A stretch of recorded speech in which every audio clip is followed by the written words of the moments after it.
Hello everyone and welcome back to another What Sold video. Today we're going to be talking about my Poshmark sales for October. I think going forward what I'm going to do is I am going to put my Poshmark, eBay, and Real sales all in one video, make it a total sales number for you guys so you can see everything. It would just be easier for me in terms of creating content, and I think it'd be beneficial for you guys to see the breakdown and where all the money's coming from, right? So for Poshmark this month, I made $4,236. That was before fees. Once I remove fees and I remove all the other things that need to come out from these earnings, I made $3,827. So really great month, about on par average, right, with my previous months that I've shared with you guys. I will say I had about 6 no sales days this month. Well, will be last month. Today's November 1st. So I did have quite a bit of no sales days, and it happens to all of us, and that's okay. It made me a little nervous when I got close to the end of the month, and I ended up sending out some aggressive offers to try to get some things moving, and I only maybe got 2 or 3 buyers from that, and it's fine. That's what happens. But I only sold 70 items this month, so I want you to keep that in mind. I sold 70 items this month, and my gross sales was $4,236. So I don't do volume. I'm definitely a quality person, I guess. When you're comparing quality and quantity, I'm a quality person. I'm only picking up very specific pieces, and that's that. But you guys kind of know that about me if you've been watching me for a while or listening to me on the podcast. So without further ado, let me share my screen and let's get to it. I'm going to go like this, and we're going to close out Zoom right here. All right, so let's see. I'll move myself over. Hopefully you guys can see me on the screen. Okay. First up, this was a very surprising sale. I did not anticipate this to sell the way that it did, but I happened to be looking through the intimate section, which is something that I typically bypass. I don't really spend too much time here. However, this piece caught my eye. I don't know if it was the color or what it was about it. And I looked it over, and I looked at the brand, and here's the labels. You guys can see it's Ruth Norman. So maybe if you guys are experts on intimates and caftans and all this stuff, you know that Ruth Norman is an it thing. Well, I didn't. I looked it up, and quite a few of the Ruth Norman pieces were going for anywhere from $65 and up to like $300. It was kind of crazy. It was all over the place. I was not confident at all in listing this. I didn't really know where to go with it. But I just kind of went with my gut. I think I listed it at $100, and I received an offer for $81, which I took immediately. I didn't even question it. And then I received really nice feedback from the individual who bought this piece, who said they loved it and they couldn't wait to add it to their collection. So Ruth Norman Vintage New York Intimates Caftan, $81. This was a fun experiment, and it was something new for me to learn. Moving on to a piece that I found last summer, and I have held on to it, and I have not sent it into the Real because I wanted to see if I could sell it myself. So this was an Escada leather floral embellished belt. As you can see here in the picture, there's a little embellishment. It was black and white with gold hardware. Just go through the pictures here so you can see it. There's the Escada and my ugly nails. Made in Italy there. It sold for $61. This was an offer. I had it listed for $125, I believe. So I took the 61. I was so happy. I had received some really low offers on this piece over the last year, and I've relisted it probably 3 or 4 times. But I've received offers as low as like $10. I think the highest before the $61 offer was like $35. But I just kept holding out for it because I don't know, something told me to just hold out and see what happens. So I'm glad I did that. This was a size 4, so on the smaller side, but I mean, it was really pretty, and I don't know. I just had a lot of hope that it would sell, and it finally did. I'm glad I held out. $61 for a belt, I'll take it. Really can't complain about that. Here's a brand that I generally don't come across. but I know does really well, and that's Allegria. So Allegria is a comfort type brand. I think I would say it's about a comfort brand, kind of like a Dansko, but shaped a little bit differently. That kind of realm. So these were the Kelly Black Embossed Paisley leather shoe. I thought these were really pretty. I loved the little floral pattern that was on them. They were in great condition. I honestly I don't really think they were worn. I'm going to assume that they were, barely worn going by the sole. They could have been a floor model for all I know. But they were a size 39. They sold really quickly.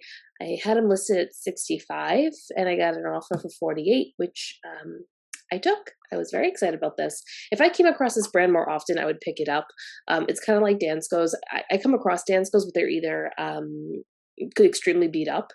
They have the rot in the sole, or they're priced at like $15.99 and up, and it's just too high. Unless it's like a Dansko boot, then I'll pay up a little bit for that, because I've had really great experience with Dansko boots.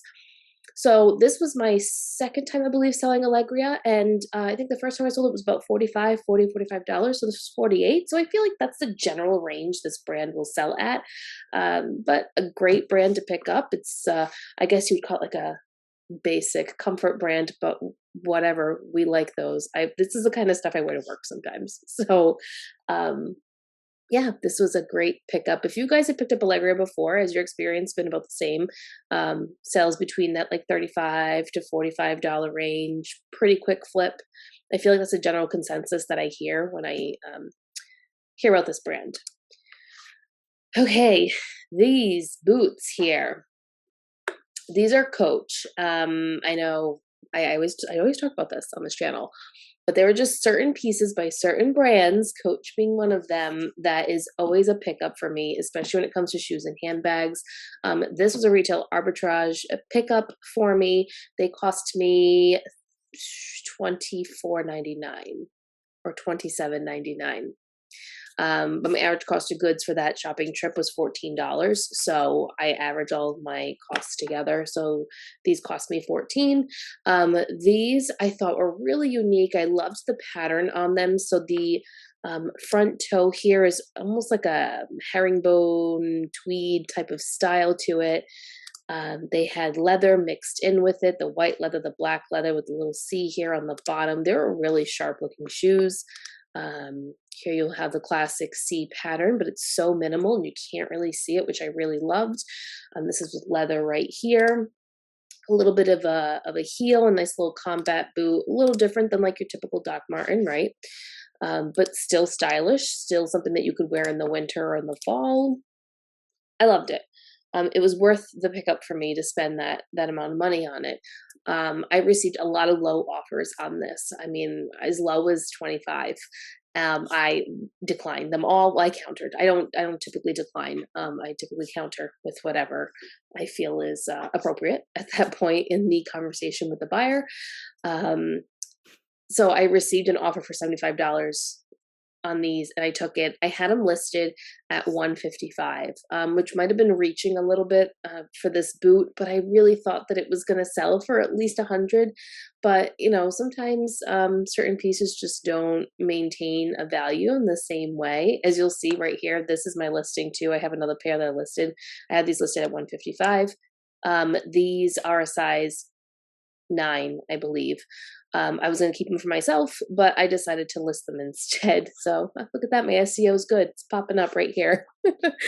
Yeah. So I just thought I was a little disappointed that I couldn't sell them for the amount that I thought I was going to get, but that's just kind of the name of the game when it comes to reselling, right? Like there are certain pieces that we just think are going to sell at a certain price point, and they don't.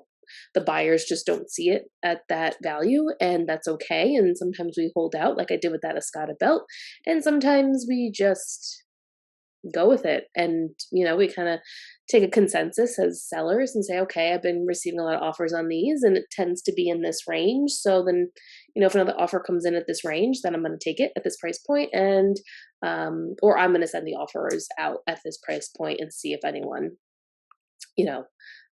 takes the plunge and purchases them. So, this is a really great piece. Here's the model picture right there. Very trendy, very much on style, new without tag. Um, just a good Coach piece. I love myself some Coach boots. I'm not gonna lie. It's definitely something that I like to own in my own personal closet. And I just think they're quality. The quality is just really great. They're made very, very well. Next is a brand that I love to talk about that a lot of people in the community, I think, have learned because of conversations that they've had with others who look at athletic wear, athleisure, and that's Alphalete. And Alphalete is very well known in the world of exercise and lifting and all of that. So it's kind of like they're known for body in the bodybuilding world. They're known quite a bit. But they have certain pieces that I would call like OG pieces, like pieces that are unicorns, pieces that people are always looking for that have been sold out for however long. This unfortunately was not one of those pieces. This was just the Revival legging. There are certain Revival leggings that existed a few years back that are so sought after. They can go for over $100 because the color is something that they don't create anymore. So these were just the Revival legging in a dark gray. They sold for $40, which is about average when it comes to this legging. You're going to sell them between, I would say, anywhere between 35, 45. Sometimes you can get 50 out of them, but the going rate typically is about 40, I would say, in my experience. When it comes to selling these pieces, I love finding Alphalete. I'll show you what the back looks like. So this is what Alphalete looks like here. It'll always be on the back of the legging. Let's see, little tag there says medium. I don't think they have anything that's really distinguishing about them besides the interior tag. It will say Alphalete right here at the bottom on the interior tag. So these were 2020, so just a regular gray 2020 Alphalete Revival legging. Wasn't mad about it. Get really excited when I find it. It's not a brand that I find often, but when I do, very happy to pick it up and list it. And it generally sells very quickly. These I maybe have for 2 weeks. So really fast, which is great. Moving on to a pair of shoes that I am so excited to share with you guys. And these were the Marc Jacobs The Step Forward Mary Jane shoe. I picked these up at a consignment store. They were new in the box. No, I'm sorry. These were not new in the box. These were used in the box. Then I later on found I think this was the previous month. I think I shared this, the black pair of Marc Jacobs Mary Janes that I sold. They were sold for full asking price. I think I mentioned that this pair has still been sitting. I think so. Maybe I'm making that conversation up, but I'm pretty sure we had this conversation before on here. But this is the other pair that I had. It had little cherries on it. It was super cute. Again, with this platform plastic sole and heel, little espadrille inside there. They were just adorable. I loved them. They had the box. So right there, size 11. I accepted an offer on these. I think I had them listed at $199 or $185 in that range. I got an offer for $140, which I took. I was so happy to take that offer. The buyer was so excited to wear these. She was thrilled, left me really great feedback. And I was happy to see them go. I thought there are just certain pieces, and I'm sure you can all relate to this if you sell on any platform, but if you resell clothing in particular, there are just certain pieces that you get attached to, or pieces that speak to you in a certain way, and you can't help it but get really excited when they sell, and you can't wait for that person to get that piece and wear it and see how wonderful it is. And then you have some of those pieces you get attached to that get really sad that sell because you wanted to hold on to them a little bit longer, even though you want to make money on them. There's like this weird emotional attachment that can coexist with being a reseller. It's very strange at times, especially if the piece is your size. You really wanted to keep it, but you knew you had to list it. Clearly, this is my therapy session to all of you. But regardless, I was just really happy that these sold. I was nervous that these might have been a bad buy because of the print on them. I like print on certain things like dresses and sweaters, but I get nervous when there are prints on pants and on shoes because I never know how that's going to go. But this worked out in my favor. I was really happy with what the price point it sold at, and the buyer was happy. So all in all, that was a great sale. Okay, we have Zara. We all know how much I love to sell Zara, that it has been my project over the last year, is to really understand Zara and to just sell it at, I don't know, sell it the best way that I can, really, really grasp the brand and what it is that people are really looking for within the brand, what bloggers are showing, and how I can use that to my advantage to sell pieces at a higher value. So these were the Zara low heel tracked sole leather ankle boot. There are various iterations of this boot that Zara has made. This one was a blogger favorite, but there's another version of this boot that's a little different. I think it's a little taller. That is the It blogger favorite. So this is not that one. I don't remember the name of it, but it's got a higher, I want to say it doesn't reach all the way up to the knee. It's like mid calf, same kind of style. The heel might be a little chunkier. That one goes for way higher than what this boot goes for. That one can go up to like $200 in terms of resale value. You'll see here actually in the photo, this is one of them, but this is the knee-high version. See, 165. It goes for a lot of money. People are looking for it. Anyway, so this boot I actually had bought for myself. I tried them on, and they were just a tad too tight. They were a size 9, but the front of it was just a little narrow for me, so I couldn't do it, which made me sad because I really wanted to wear them.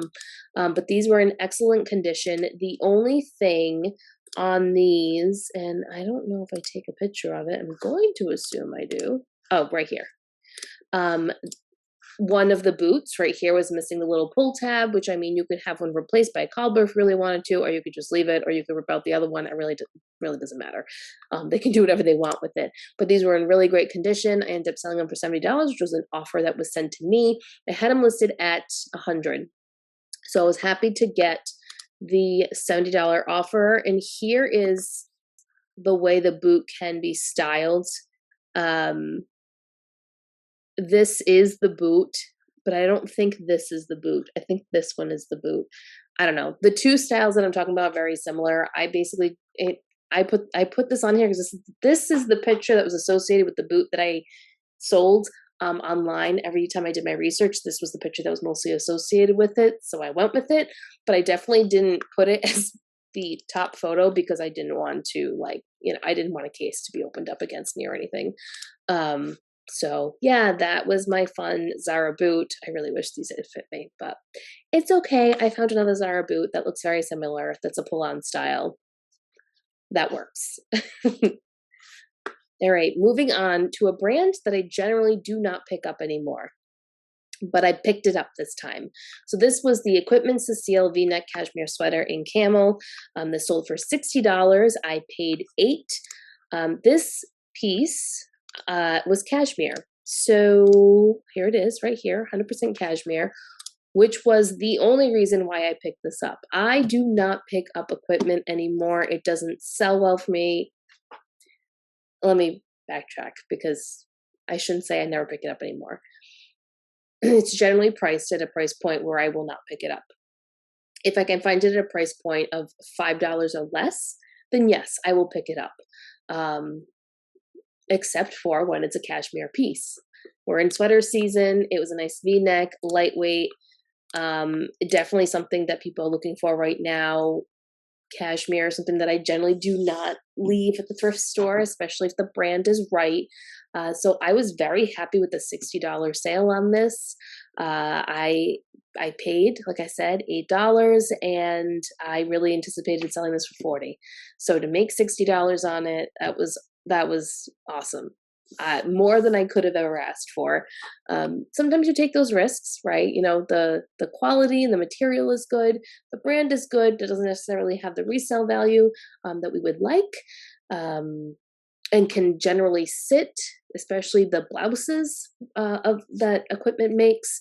I feel like if this conversation was happening 3 years ago, this would be completely different. I'd be saying, oh my God, I pick up every piece of equipment that I see, because that would have been true about 3 years ago. But as time has evolved, other brands have come up, and this happens all the time in retail and in resale. There's new up and coming brands, and things change and shift, and what people are looking for changes, and brands are valued differently. And that whole game that is played. But this was a really great sale. I was happy with this. Next up, we had this Haan black leather hobo bag with, it's got a little braided handle here. I sourced this online from a fellow reseller. They were having a closet sale. They were liquidating everything that they had in their closet. I picked up a few handbags from this individual, and I paid $15 for this handbag, which, oh no, I'm sorry. This handbag I paid $10. The other handbags that I purchased, I paid $15. And, for me, the brand Haan can either do really well, or it can be a complete flop. I have found in my 3 years of reselling that Haan leather handbags and certain Haan shoes can maintain a value that is much higher than what you would anticipate. I would say that more so for the handbags than I would for the shoes. Shoes I've had a harder time selling at a higher price point. Handbags, I would say I generally can sell them between $40 and $65, $70. So this was at $50, which is kind of in the middle. Basically what I expected to get for this. I'll show you some more pictures of it. It was a really nice piece. I really liked it. If it was a crossbody, I probably would have worn it a few times, but there's the Haan logo in case you don't know what it looks like. But yeah, it was, I don't know what else to say about it. It was a great piece. It sold for a good price. I think people sleep on Haan when they see it in the thrift store. They just bypass it because we're always looking for the it brands and the brands that we see everywhere else. But I think sometimes we just need to take a step back and realize that a lot of these bread and butter basic brands that you can find anywhere are what people are looking for in certain price points. And if you're finding it at the right cost of goods and you can offer it at that price point to your buyers, I think it's great. And I think it's a good opportunity to expand our horizons on what we're picking up and what we're focusing on, still making an average selling price that works for our business and keeping our cost at a minimal or the best that we can, right? And succeeding in that way. I think there's something to be said about that. And it's something that I've definitely learned throughout the last year, really just taking a step back and analyzing what it is that I'm doing, what's working, what are my experiences with certain brands, what am I finding, what's moving quickly, what takes a little bit longer to move, just like that whole analysis that is so important to do in our business, and kind of block out what everyone else is doing. I know it's hard to do, especially with social media, but I think really taking that step back and understanding that not everyone's business models is for you or is going to work for you, and really looking at what it is that you can do in your business and what you have found to work for you, and focusing on that and improving that and getting better at it. And just like that's really where it's at, in my opinion, of course. All right, and lastly, we have J. Crew, and there has been some talk about J. Crew in the community and how it actually sells for a decent amount of money for picking up the right pieces. And I am here to concur with all of you who posted this on Instagram and in your stories that yes, certain J. Crew pieces are worth it for you to pick up. This is just one of the J. Crew pieces that I sold this month that sold for a nice amount. So this was a J. Crew long double-breasted top coat in plaid. It sold for $134. As soon as I saw it, I knew I had to get it. It is perfect for this season, for this time of year. It was beautiful. Look at that pattern with the pink and the green and the yellow. Loved that. Newer label, Italian wool. I believe this was from the 2020 collection or 2019 collection. So fairly recent. I really couldn't ask for a better sale. $134 on this. I had listed at $150. I sent out an offer. This individual accepted. She loves the coat. I'm happy. She's happy. It's a good day. I did sell a J. Crew sweater as well. That was wool and alpaca. It was a turtleneck sweater. It was new at tags. That sold for $90. And so I think if you really sit down and kind of hone in on these little particular places in certain brands like coats, like sweaters, like blazers, like shoes, really see what it is that is working for others. I mean, we have a whole platform here. You can easily search on Poshmark. You can easily search on eBay, Google. There's all these different places we can go and do our research. You know, maybe instead, dare I say it, instead of going sourcing maybe one day, you spend that 1 to 2 hours and just deep dive and look at your closet, look at your sales, and look at what's happening on the different platforms with these brands that you're noticing are selling in your closet, and figure out where you're at with that, and then dig a little deeper and dig a little deeper. I think that's how we all get better as sellers. But especially when it comes to these brands that I'm sharing today, are really, besides the Escada and the Marc Jacobs, they're not, they're not anything crazy. They're things that most of us can find in a thrift store. We can probably all find J. Crew. We can all find Levi's. We can all find, I don't know, so Haan, Allegria, Dansko. Like, these are all things that we can find. I think it's just understanding and finding those pieces that are worth it. I hate to say that in quotations, that are worth it to you and your business. Because to me, it is worth it to spend. I spent $20 on this coat. It was worth it for me to spend 20 to make $134. But it was also worth it for me to spend 10 on a Cole Haan leather purse and then sell it for 50. So I made 40, right? So there's a little give and take in all of this. And really I'm rambling at this point, but what I really just like, the message for today, what I really want you guys to understand is you can sell any brand that you want, and as long as you value the piece, as long as you understand the value within the piece, and you understand what the market is doing, what the trends are. You don't have to be a trend master, but just understanding that what people are looking for right now. Just having a general idea and understanding what works for you and what you're capable of doing, that's how you're successful in this business. You don't need to be selling luxury. You don't need to be selling, I don't know, mid-tier luxury brands or the elite. You can do this by just selling these brands. So yeah, that's really what I wanted to say to all of you. Enough talking. I'm going to stop sharing my screen. Here I am. Thank you so much for coming to this video and watching it. I hope you learned something new. I hope this kind of gave you a little bit of maybe motivation or I don't know, insight that not everything has to be the way you see it on social media, and not all sales or all brands are valued the way that you think they're going to be valued, or maybe they're valued way higher than what you thought. I just encourage everyone to go out there and do what works best for them. You take this video and the information that you learn from it, use it however you see fits your business, and